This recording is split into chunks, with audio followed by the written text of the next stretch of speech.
পরিশ্রম করো। পরিশ্রমের উপরে পৃথিবীতে আর কোনো ম্যাজিক নেই। পৃথিবীতে একটাই ম্যাজিক আছে, কি? পরিশ্রম। পরিশ্রম করতে হইব, সেই অনুযায়ী সফলতা পাইতে হইব। জীবনটা জসিম কাকার লটারি না, একটা লটারি কিনলে 40 লাখ টাকা জিতে গেলা, কিংবা আলাদিনের সেরাক পাই গেলা, ঘষা দিলে জিন বাইরিল, জো হুকুম যাহাবো না।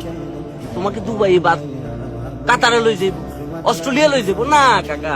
পরিশ্রম করো লাগবে, সেটা তুমি যা কিছু করতে পারো।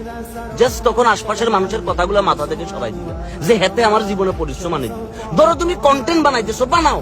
টিকটক বানাইতেছো, বানাও। টাকা আসতেছে, মানে ফাত্রামি করি না, টাকা আসতেছে, বানাও। কিন্তু মনে রাখবে, এটা পার্মানেন্ট কিছু না।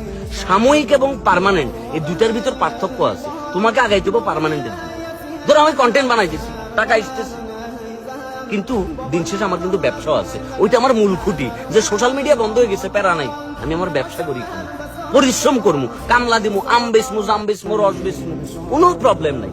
দিন শেষে তোমার শক্তি তুমি, দিন শেষে তোমার এনার্জি তুমি, দিন শেষে তোমার পরিশ্রম তোমাকে করতে হইব।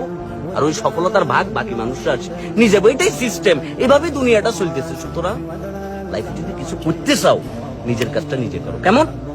আর এই ফ্রি জ্ঞানটা ভালো লাগলে বাকি বন্ধু বান্ধবদের সাথে শেয়ার করো। বাকি বন্ধু বান্ধব যারা ডিপ্রেশনে আছে, কাতার তলি বসি ইলন মাস্ক হওয়ার স্বপ্ন দেখতেছে, না ভাই এত সোজা না।